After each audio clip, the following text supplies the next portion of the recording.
everyone, CraftyAndy here, and this is CraftyArts where I art.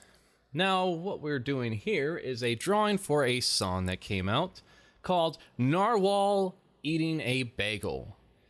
I'm going to play about 5 seconds of that song right now. Narwhal eating a bagel, narwhal eating a bagel. Found it floating right on the ocean, it's a narwhal eating a bagel.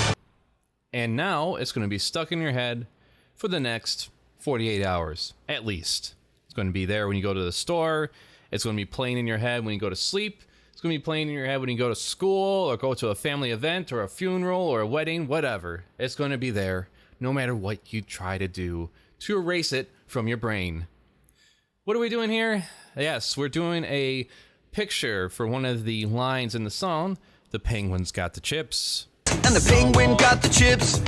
Naturally, you just want to pull up some references to penguins. I wanted to have him in a celebratory mood as he grabs his chips and jumps in the air. So the first thing you want to do is just break everything down to basic shapes. A cartoon penguin kind of have some circles for feet, ovals for arms, circle for a head, triangles for the beak, that sort of thing.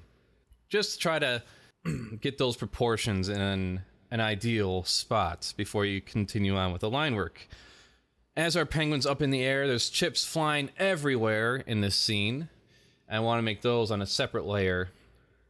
Right now, as I sketch this out, I'm using different colors for the lines, for the sketch lines, so I can just keep those separate and know what goes where when it comes to doing the actual line work.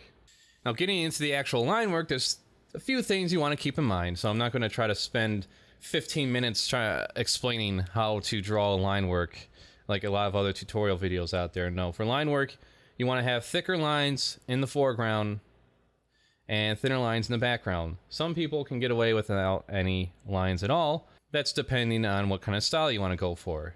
When it comes to lines that meet up with each other, you want to thicken up those points. What I mean by that, like when the arm connects to the torso, you want to thicken up the line that connects to the torso. The leg, the foot to the leg, etc. Also, it makes things look a little bit better if you keep the outline thicker than the inside lines. The varying widths of lines keep things looking good. Now, as this continues, I wanted to not just do a straight up black outline of everything. I want to keep things a little more vibrant and colorful without it being oversaturated, while keeping in tune of different complementary colors. So you see here, the face was kind of a challenge. I didn't want it to look like garbage, so I kept working it and working it and working it. You don't want to just draw it and say, oh, that looks good enough, because then your work is never going to improve and it's always going to look like shit and you should probably quit or get better. Well, it's up to you. Let's do the outline here, and I decided to go with a little bit of green, which will later alternate depending on how I want to play this out here. I decided to color in the background because having a colored background helps in the process of actually filling in the colors of the characters, getting the actual level of shading right.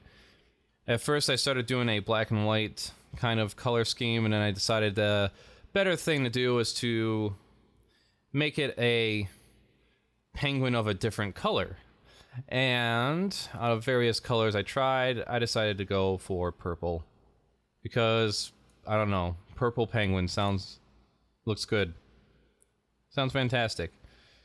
And keeping up with the theme of different colored outlines, I kept the chips with an orange outline, and chips are yellow, so yeah, I mean, what else can you say about that?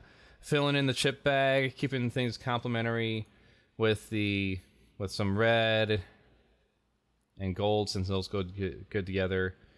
Making some adjustments to the anatomy here and there, figuring out different various areas for the chips to land in. And as a bonus, I decided I wanted to see this thing animated to go along with the video. And here's the final project. And the penguin got the chips. And one more time, let's play that song, huh? Narwhal eating a bagel, narwhal eating a bagel. Found it floating right on the ocean, it's a narwhal eating a bagel. There you go. And now it's going to be in there for at least another 48 hours. Yep, it resets every time you hit it, that counter. So if you like this, by all means, subscribe, share it with all your friends and family. A new episode of CraftyArts is in the works when it comes to the Star Fox animated series. I mean, A Fox in Space. A Fox in Space animated series. There'll be plenty of bad language, debauchery, and other things that are very inappropriate for young children. So until then, CraftyAndy signing out. See you later. Narwhal eating a bagel. Narwhal eating a bagel. Found it floating right on the ocean. It's a narwhal eating a bagel.